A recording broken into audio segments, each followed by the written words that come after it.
আল্লাহর নবী একজন বিখ্যাত সাহাবী, তার নাম আমর বিন আস রাদিয়াল্লাহু তাআলা আনহু। উনার কাজ ছিল মানুষ যখন মৃত্যু শয্যায় শয্যায়িত, জীবন যাই যাই ভাব, সে মতো অবস্থায় ওই ব্যক্তির কাছে গিয়ে জিজ্ঞেস করত যে মৃত্যুর কষ্টটা কেমন। হযরতে আমর বিন আস অনেক চেষ্টা করেছেন, কিন্তু মৃত্যু কষ্ট যে কেমন এই খবর তিনি আনতে পারেননি। মওত সকলের হবে। তার ছেলে আব্দুল্লাহ রাদিয়াল্লাহু তাআলা আনহু, পিতার চরিত্র সম্পর্কে সম্পূর্ণ তার ধারণা ছিল। যখন হযরতে আমর বিন আস রাদিয়াল্লাহু তাআলা আনহু তিনি পৃথিবী থেকে বিদায় হয়ে যাবেন, মৃত্যু শয্যায় শয্যায়িত, তখন তার বেটাকে ডেকে বলছে, বেটা, আমি এই পৃথিবী থেকে বিদায় হয়ে যাব। আমার আন্ডারে যারা কাজ করতো আমার সহকর্মীদেরকে ডেকে দাও। সকলকে ডাকার পরে হযরতে আব্দুল্লাহ তার পিতাকে উঠালেন কোনো রকম, আর সকলের কাছে সার্টিফিকেট নিলেন যে আমি লোকটা কেমন ছিলাম। সকলেই বলল যে আপনি রসুলের সাহাবী, আপনার নামের পাশে রাদিয়াল্লাহু তাআলা আনহু লেখা আছে, আপনি অবশ্যই ভালো মানুষ। ডুকরে কেঁদে উঠলেন। আমর ইবনে আস রাদিয়াল্লাহু তাআলা আনহু কাঁদলেন।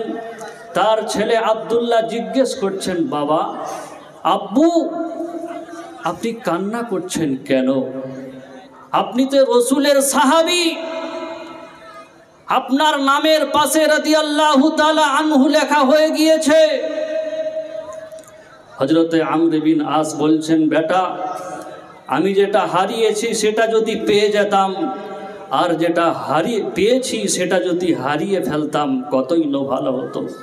বেটা, তুই জানিস না আমি রসুলের চেহারার বর্ণনা ঠিকঠাক দিতে পারবো না, কারণ আমার জীবনের 3 ভাগের 2 ভাগ রসুলের বিরুদ্ধে কেটেছে।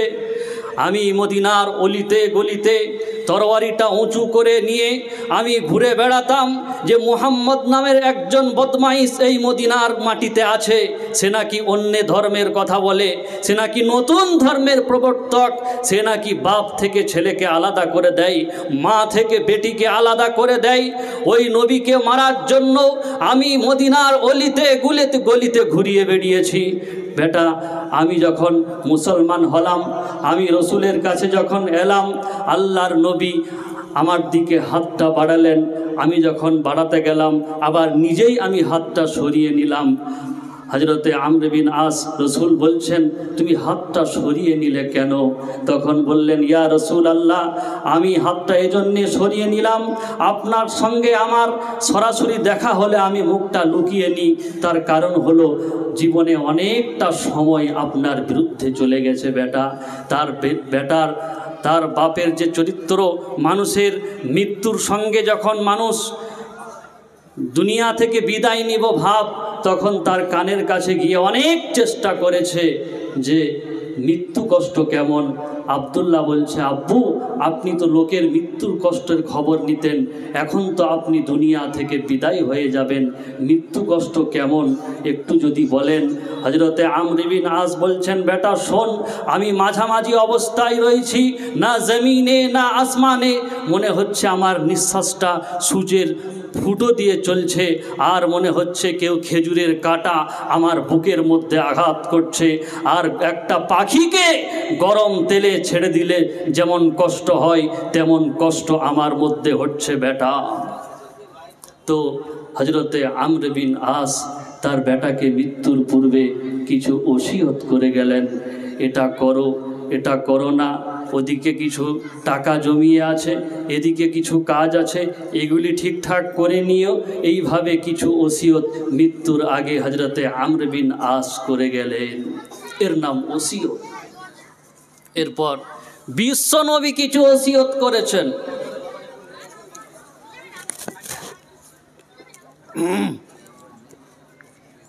কি ওসিয়ত? অনেক ওসিয়ত করেছেন, কিছু ছড়িয়ে দিয়ে আপনাদের সামনে ওসিয়ত কি কি করেছিলেন। আল্লাহর নবী জনাবে মুহাম্মদুর রাসূলুল্লাহ সাল্লাল্লাহু আলাইহি ওয়াসাল্লাম তিনি অনেক ওসিয়ত করেছিলেন। আর আল্লাহ রাব্বুল আলামিন নবীর ব্যাপারে সার্টিফিকেট দিয়ে বলেছেন, মা আতাকুমুর রাসূলু ফাখুযুহু ওয়া মা নাহাকুম আনহু ফান্তাহু। রসুল যেটা দিয়েছেন সেটা গ্রহণ করো, আর রসুল যেটা নিষেধ করেছেন সেটা বর্জন করো। যেটা দিয়েছেন সেটা গ্রহণ করো, আর যেটা নিষেধ করেছেন সেটা বর্জন করো। আল্লাহর নবী মৃত্যুর পূর্বে সাহাবেদেরকে অনেক ওসিয়ত করে গিয়েছিলেন। যেমন আল্লাহর নবী প্রখ্যাত বিখ্যাত সাহাবী হযরতে মুআয বিন জাবালকে 10টি ওসিয়ত করেছিলেন। তিনি নিজে বলছেন, ক্বালা আউসানি রাসূলুল্লাহি সাল্লাল্লাহু আলাইহি ওয়াসাল্লাম। এমনি ভাবে আল্লাহর নবী মাইমুন বিন মারহান রাদিয়াল্লাহু তাআলা আনহুকে 5টি ওসিয়ত করেছিলেন। বলেছিলেন, রে মাইমুন বিন আওরাদি রাদিয়াল্লাহু তাআলা আনহু, শুনে নাও, মৃত্যুর আসার আগে 5টি জিনিসকে তুমি মূল্যবান সম্পদ মনে করো। এটা একটা ওসিয়ত।